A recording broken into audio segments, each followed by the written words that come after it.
Winter doesn't ask to be chased. But when it shows up like this, you follow.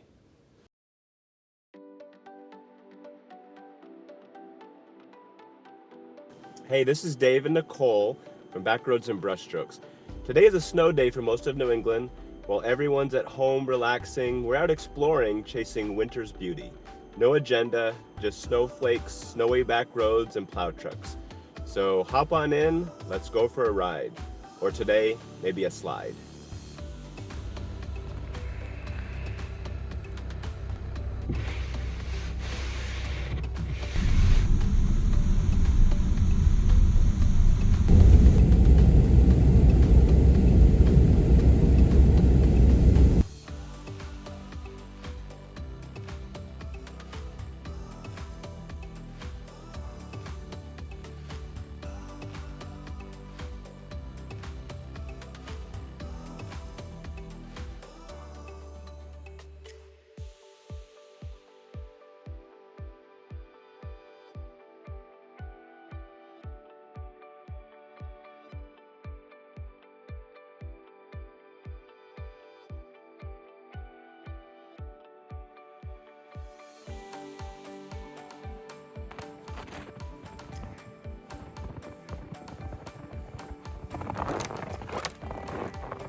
This is the beautiful Black River in Irisburg, Vermont.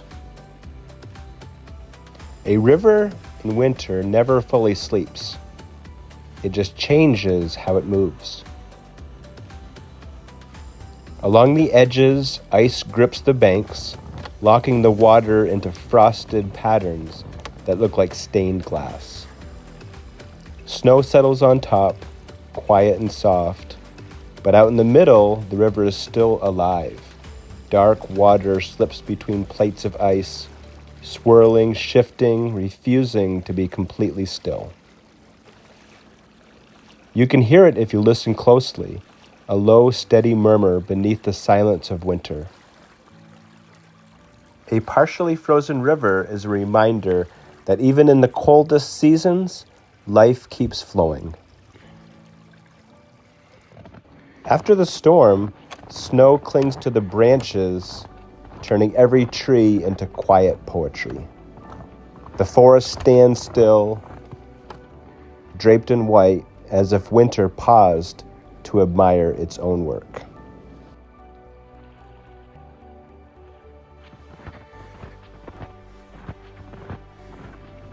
Making a path plowing through deep, fresh powder is hard work. Each step sinks in deeper than you expect. The snow piles up all around your boots. When you look back at the trail, it feels like you earned it.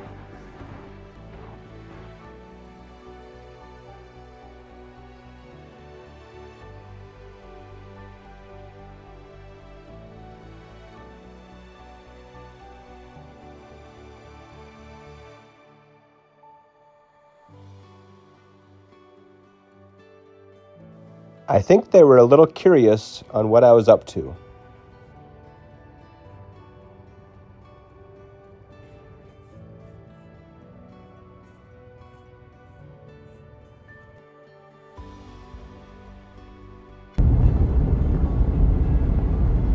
There were definitely a lot of plow trucks out today, and people shoveling and snow blowing, trying to move all the snow.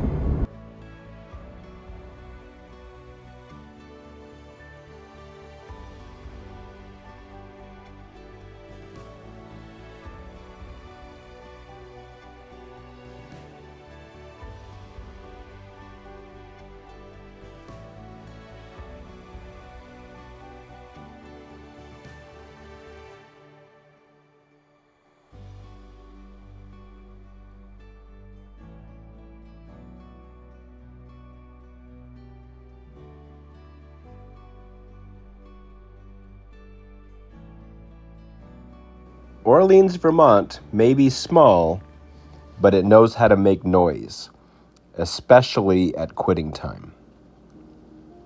What we call Orleans today began as Barton Landing in the early 1800s. In 1820, Revolutionary War veteran Roger Enos built a sawmill at the meeting of the Barton and Willoughby rivers. Because back then, if you've got water moving in Vermont, you're legally required to build a mill. The spot became a natural hub for shipping lumber and goods toward Lake Memphremagog, and slowly a village grew up around hard work and river power. Everything changed when the railroad arrived in 1858. Mills multiplied, industry followed, and Orleans became a working village in the truest sense. To avoid confusion with nearby Barton Village, the name officially changed to Orleans in 1908, saving countless letters, packages, and probably a few annoyed train conductors.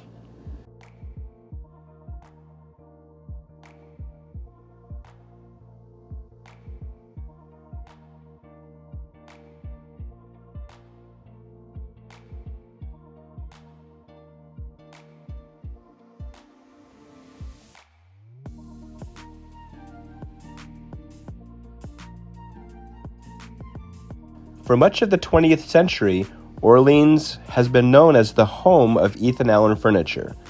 The mill wasn't just a workplace, it was the heartbeat of the village. I still remember the mill whistle sounding at the end of the day, echoing across town like a reminder that it was time to head home, eat supper, and maybe sit down for 5 minutes.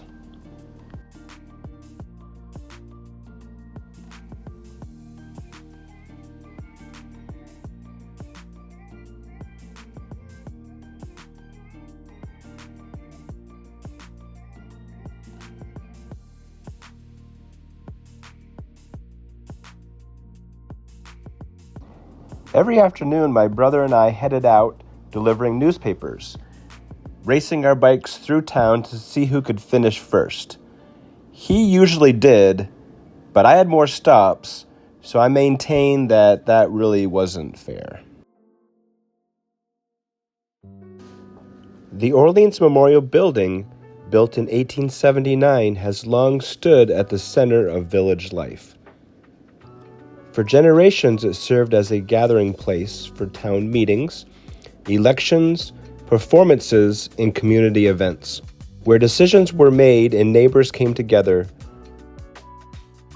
It's a reminder of how small-town Vermont has always shared values, space, and stories. This is the location of the Valley House, a long-loved landmark in Orleans. It was originally built in 1833 as a restaurant and tavern, welcoming travelers and locals alike with food and lodging in the heart of the community. After standing more than 160 years, the Valley House was destroyed by fire in 1998, ending a century-plus chapter in Orleans' history and leaving behind memories of a place that once sat at the crossroads of village life. Across the street, the Barton River sits quietly, but in November of 1927, Orleans faced one of its most powerful floods. Days of heavy rain caused the river to overflow, turning roads into rivers and damaging bridges, farms, and businesses throughout the village. When the water finally receded, neighbors helped neighbors clean up, rebuild, and the flood became part of Orleans' story, a lasting reminder that life along the river brings both beauty and challenge.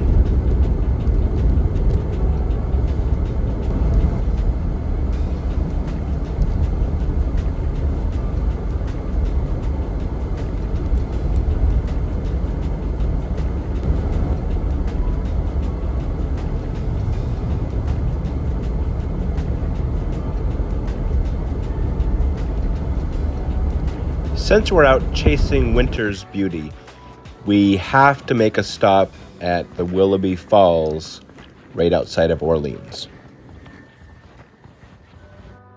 This sign talks about the rainbow trout, otherwise known as the steelhead, its habitat, and the history of it jumping up the falls every spring.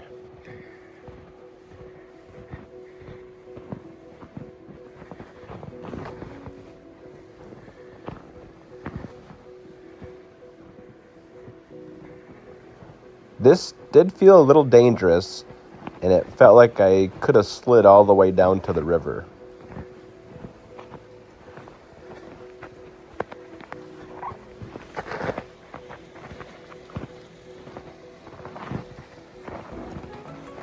Willoughby Falls is just one of those places that feels small town until spring shows up. Every year when the water runs high, people come from all over just to stand along the rocks and watch the fish launch themselves up the falls, leaping, splashing, and occasionally making you wonder if they know what they're getting themselves into. It's part nature show, part Olympic tryout. But long before I knew anyone traveled here to see it, this was just our spot. As kids, we'd head down to the swimming hole just above the falls, daring each other into the cold water and pretending that we weren't freezing. Same falls, same rush, just different reasons to gather together.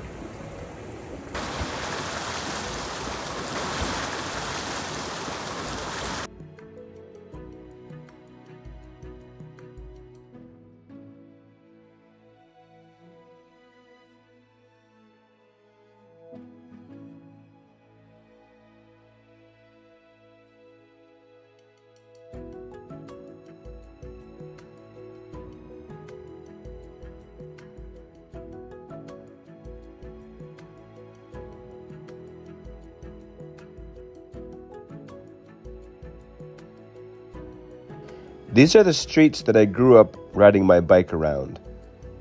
They're shaped by nearly 2 centuries of work, family, and community. From river mills to factory whistles to paper routes and bike races, Orleans isn't just a place on the map, it's my hometown. And once that's true, it's always true. And meet my old nemesis, Water Hill. Riding my bike every day up this hill was no easy task.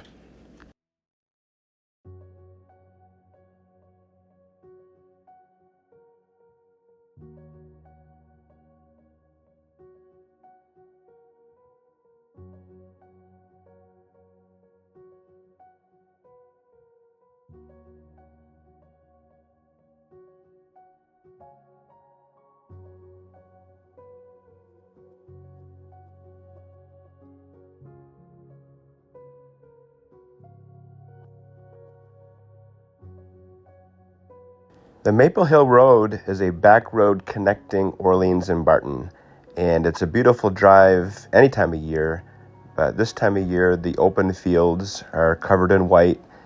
The maple trees really define the road, and on a clear day, the view of the valley is really something to see.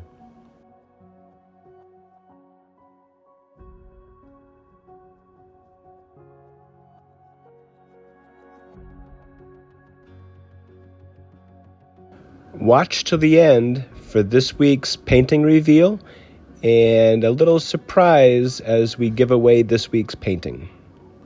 And if you enjoy wandering with us, subscribing is an easy way to ride along.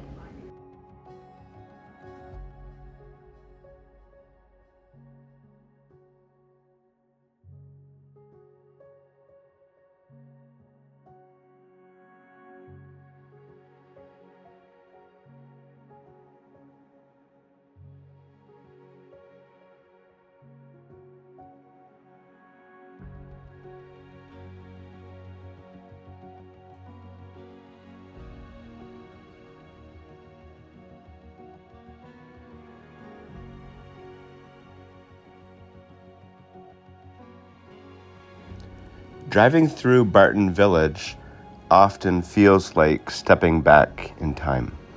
Barton was chartered in 1789, named for a Revolutionary War hero, Colonel William Barton, and this area quickly became the center of town life. By the mid-1800s, the village was busy with shops, churches, and neighbors crossing paths every day.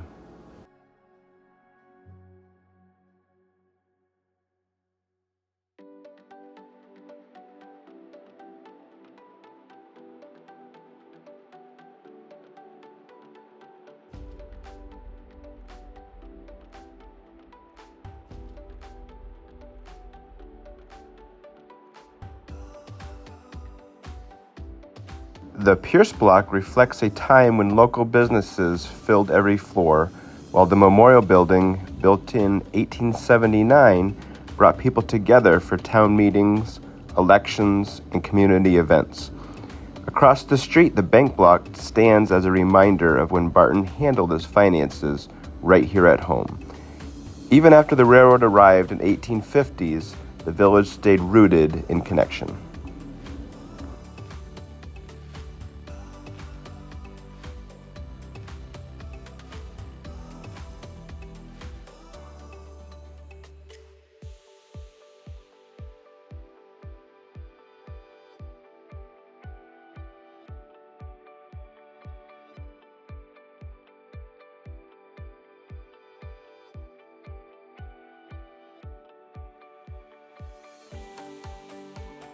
Coming into Pageant Park on Crystal Lake, just on the edge of Barton.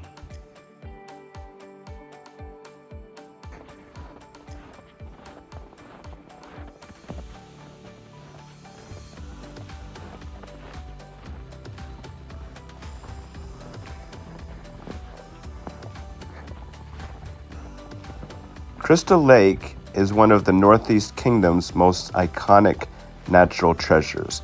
A 3-mile-long glacial lake, over 100 feet deep in places, carved by ancient ice and beloved for its clear water and sandy shores. In the 1800s, the lake was sometimes called Bell Pond, and around 1860, a dam was built to help regulate its water levels. Later, granite quarried on the lake's east side was barged across the waters to be used in local construction, linking the lake to Barton's industrial past. Today, the lake remains a place for swimming, boating, fishing, and peaceful reflection, a timeless Vermont favorite. As we left the park, we noticed how big the snowflakes were, and we took a moment to reflect on the beauty of individual snowflakes.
Leaving Barton on a back road called Burton Hill Road, this is honestly one of my favorite back roads in northern Vermont.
Cresting the top of the hill is one of my favorite views.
Long before Irisburg became the peaceful little crossroads of today, it had a rather dramatic beginning.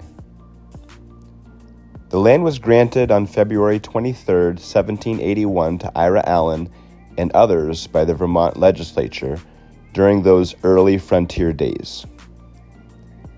A few years later, when he married Jerusha Enos on September 13, 1789, Ira gave her the whole town as a wedding gift, though she later joked that she didn't think it was worth a rush at the time. Settlement trickled in slowly. The first recognized settler, Caleb Leach, arrived around 1798, and by the early 1800s, families were establishing farms, taverns, and community life. By 1812, the Vermont legislature decided that Irisburg would be the shire town, or the county seat, of Orleans County, meaning it would host the courthouse, jail, and business of law for the region. Local residents hustled to build the first courthouse and jail by 1815, and courts were in session there by 1816. Industry soon followed. Mills appeared by as early as 1810, and by the 1820s, Irisburg boasted a woolen mill, a tannery, and a foundry making stoves and plows. Not bad for a town still growing out of the woods. For the most of the 19th century, Irisburg proudly held its status as the county seat, until 1886, when the legislature moved the shire town to Newport. So the next time you drive through Irisburg and notice the quiet roads and rolling fields, remember it started as a wedding gift, became the county's legal heart, and grew up making things that people needed, all with that classic Vermont blend of grit, humor, and a healthy respect for community purpose.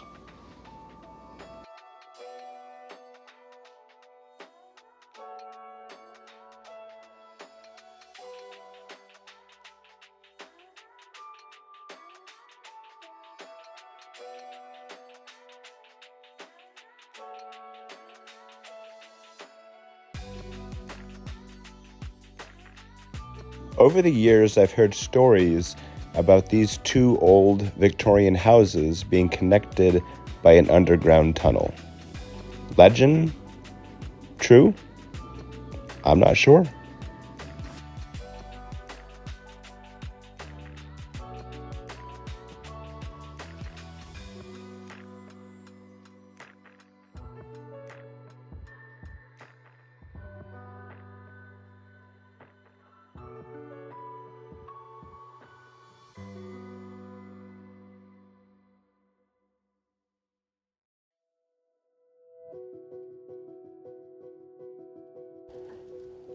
Just outside of town is Under the Hill Road, which runs right along the Black River, where back in the 1800s, all the early woolen mills and sawmills were built.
We drove through Coventry and onto the Hermanville Road.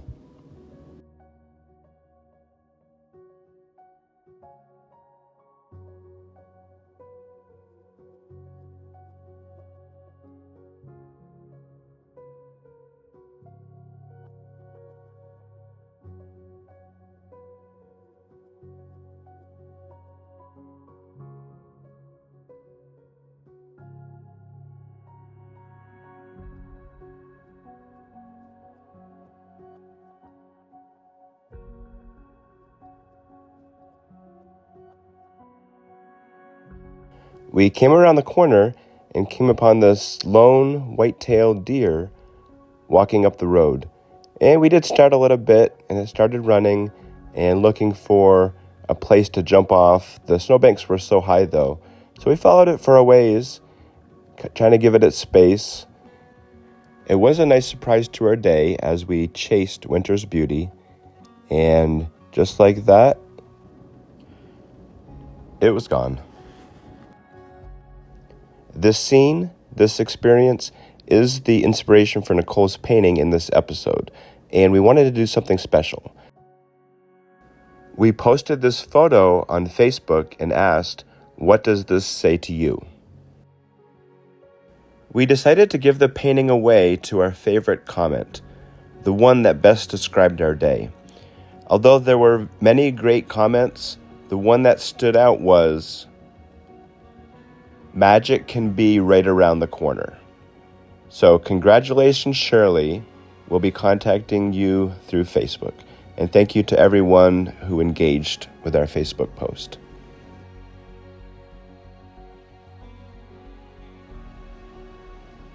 Here is the final painting reveal. Thank you for riding along with us, and remember that magic can be right around the corner.